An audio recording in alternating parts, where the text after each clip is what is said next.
state government to celebrate Tipu Jayanti. Tipu Sultan is known for his valiant bravery and war tactics, who fought with the British and sacrificed his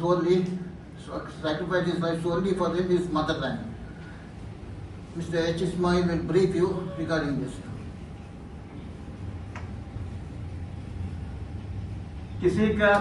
किसी की गुलाम बनकर गीदड़ की तरह जीने से एक दिन शेर की तरह सर उठकर जीकर मरना बेहतर है.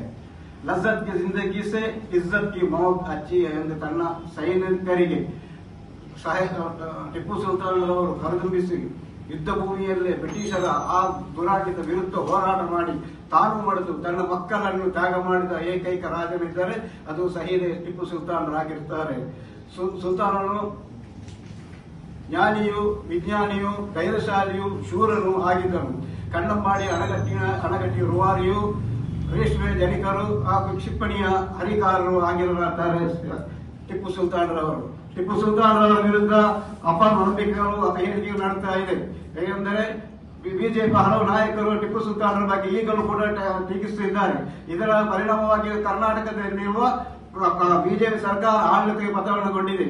ಟಿಪ್ಪು ಸುಲ್ತಾನರವರ ಜನ್ಮ ದಿನಾಚರಣೆಯನ್ನು ಆಚರಿಸುವುದರೊಂದಿಗೆ ಎಲ್ಲ ಶಾಲಾ ಪಾಠ ಪುಸ್ತಕಗಳಲ್ಲಿ ಟಿಪ್ಪು ಸುಲ್ತಾನರ ಚರಿತ್ರೆಯನ್ನು ಅಳವಡಿಸಬೇಕು. ಅದಲ್ಲದೆ ಸಾಹಸಿಗರಿಗೆ ಸುಲ್ತಾನರ ಹೆಸರಿನಲ್ಲಿ ಅವರಿಗೆ ಪ್ರಶಸ್ತಿಯನ್ನು ಕೊಡಬೇಕು ಅಂತ ನಮ್ಮ ಮುಸ್ಲಿಂ ಲೀಗ್ನ ಬೇಡಿಕೆಯಾಗಿದೆ.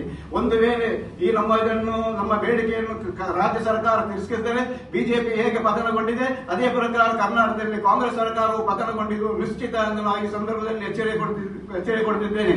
ಆದರೆ ಬಿಜೆಪಿಯವರು ಇವರು ಒಂದು ಅಭಿಪ್ರಾಯಕ್ಕೆ ಬಂದಿರುತ್ತಾರೆ, ಏನೆಂದರೆ ಟಿಪ್ಪು ಸುಲ್ತಾನರವರ ಇನ್ನಿತರ ಬೇಡ ವಸ್ತುಗಳಿಗೆಲ್ಲ ಹೋಲಿಸುತ್ತಿದ್ದಾರೆ. ಸುಲ್ತಾನರಿಂದಾಗಿ ಯಾವ ದೇವಸ್ಥಾನಗಳಲ್ಲೂ ಸುಲ್ತಾನ ಸಲಾಮನೊಂದು ಪೂಜೆ ಆಗುವುದಿಲ್ಲ.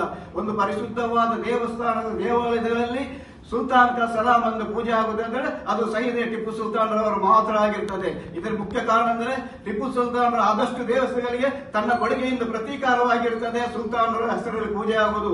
ಅದು ಕೂಡ ಸಲಾಂ ಎಂದು ಇರುವುದು ಅರಬಿ ಪದದಲ್ಲಿ ಒಂದು ರಾಜನಿಗೆ ಒಂದು ನಮಸ್ಕಾರ ಮಾಡಿ ಪೂಜೆ ಮಾಡುವುದಾದರೆ ಅದು ರಾಜನ ಗೌರವ ಎಷ್ಟು ಇರಬೇಕು ಅಂತ ನೀವೇ ಆಲೋಚಿಸಿ.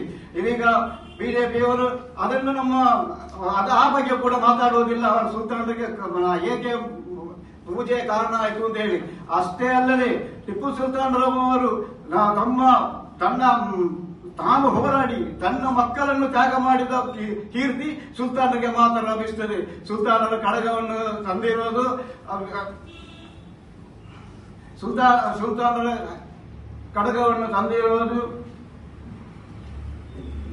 ಯುಬಿ ಮಲ್ಯರಾಗಿರುತ್ತಾರೆ. ಅದಲ್ಲದೆ ಸುಲ್ತಾನರ ವೇಷಭೂಷಣಗಳನ್ನು ಹಾಕಿ ನಾನೇ ಟಿಪ್ಪು ಸುಲ್ತಾನ್ ಎಂದು ಭಾಸವಾಗ್ತಂತ ಹೇಳಿದ ಯಡಿಯೂರಪ್ಪರವರು 2ನೇ ಬಾರಿ ಮುಖ್ಯಮಂತ್ರಿ ಹಾಕಿರುವುದು. ಅದರ ನಂತರ ಆದರೆ ಬಿಜೆಪಿಯವರು ವಿರೋಧಿಸಿದವರು ಆ ಟಿಪ್ಪು ಸುಲ್ತಾನ್ ಹಿಂದೂ ವಿರೋಧಿ ಅಂತ ಹೇಳುವಾಗ ಅವರು ಇರುವಾಗ ನೀವು ಹೇಗೆ ಅವರನ್ನು ಯಡಿಯೂರಪ್ಪರವರು ಮುಖ್ಯಮಂತ್ರಿಯಾಗಿ ನೀವು ಕೂರಿಸಿದ್ದೀರಿ? ಇದು ನಿಮಗೆ ಅವಮಾನವಲ್ಲವೇ? ಹುಲಿ ಎಂದು ಖ್ಯಾತಿಯನ್ನು ನೀಡಿರುತ್ತಾರೆ. ಇದು ನಮಗೆ ಗೌರವ ಸಂಗತಿ. ಸುಲ್ತಾನರು ಹುಟ್ಟಿದ್ದು ಕರ್ನಾಟಕ ರಾಜ್ಯದಲ್ಲಿ. ಕರ್ನಾಟಕದಲ್ಲಿ ಇಂತಹ ಒಂದು ದೂರ ಕ್ಷೀರ ಒಂದು ಹುಟ್ಟಿರುವುದರಿಂದ ನಮಗೆ ಬಹಳ ಸಂತೋಷದ ಅಭಿಮಾನ ಆಗಿರುತ್ತದೆ. ಜಯಶಂಕರ್ ಅವರು ಬಿಜೆಪಿಯ ಮಹಾನ್ ನಾಯಕರಾಗಿದ್ದಾರೆ. ಅವರ ಖುದ್ದು ಹೇಳ್ತಾರೆ ಸುಲ್ತಾನರು ಓರ್ವ ಸಂಕೀರ್ಣ ವ್ಯಕ್ತಿ ಅಂತ. ಅಷ್ಟೊಂದು ಗೌರವ ಬಿಜೆಪಿಯ ನಾಯಕರು ಕೊಡುತ್ತಾರೆ. ಬಿಜೆಪಿಯ ಸಣ್ಣ ನಾಯಕರು ಕರ್ನಾಟಕದ ರಾಜ್ಯಗಳು ಅದನ್ನು ವಿರೋಧಿಸುವುದು ಖಂಡನೀಯವಾಗಿರುತ್ತದೆ. ಅದಕ್ಕೆ ಸುಲ್ತಾನರ ಸಲಾಮನ್ನು ಪೂಜೆಯನ್ನು ರದ್ದುಪಡಿಸಿದ ನಮ್ಮ ಕರ್ನಾಟಕ ರಾಜ್ಯದಲ್ಲಿ ಕಾಂಗ್ರೆಸ್ ಬಿಜೆಪಿ ಸರ್ಕಾರವೇ ಪತನವಾಯಿತು. ಅಡ್ಡೆಡ್ಡಾಯರವರು ಟಿಪ್ಪು ಸುಲ್ತಾನರ ನಾಟಕ ಬರೆಯುತ್ತಿದ್ದರು, ನಾಟಕ ಮಾಡುತ್ತಿದ್ದರು. ಪರಿಣಾಮ ಏನಾಯಿತು? ಅವರು ರಾಜೀನಾಮೆ ಕೊಟ್ಟು ಅವರದೇ ಸ್ವಂತ ಮುಖ ಕಪ್ಪಾಗಿ ರಾಜೀನಾಮೆ ಕೊಟ್ಟು ಹೊರಹೋಗುವ ಪರಿಸ್ಥಿತಿ ಉಂಟಾಯಿತು. ಅದಲ್ಲದೆ ಸಿ.ಟಿ. ರವಿ ಅವರು ಉರಿಗೌಡ ನಂಜೇಗೌಡ ಅಂತ ಹೇಳಿ ಆಗಾಗ ಬೋರ್ಡ್ ಬರೆಯುತ್ತಿದ್ದರು. ಪರಿಣಾಮ ಏನಾಯಿತು? ವಿಧಾನಸೌಧದಿಂದಲೇ ಹೊರಗಟ್ಟಿದ್ದರು. ಆಗ ನಳಿನ್ ಕುಮಾರ್ ಅವರು ಹೇಳ್ತಾರೆ, ಒಂದು ಭಾರತ್ ಜೋಡೋ ಯಾತ್ರೆ ನಮ್ಮ ಮಡಿಕೇರಿಗೆ ಬರಲಿ, ಸುಲ್ತಾನರು ಮಾಡಿದ ಅನ್ಯಾಯವನ್ನು ಪ್ರತಿ ನೋಡಬಹುದು ಅಂತ ಹೇಳಿ. ಅದೇ ಭಾರತ್ ಜೋಡೋ ಯಾತ್ರೆ ಕೊಲ್ಲೂರು ಮುಖಾಮಿಕ ಬಂದರೆ ಸುಲ್ತಾನ್ ಸಲಾಂ ಒಂದು ಪೂಜೆಯಾಗುವ ಆ ಶಬ್ದವನ್ನು ಅವರು ಕೇಳಬಹುದಿತ್ತು.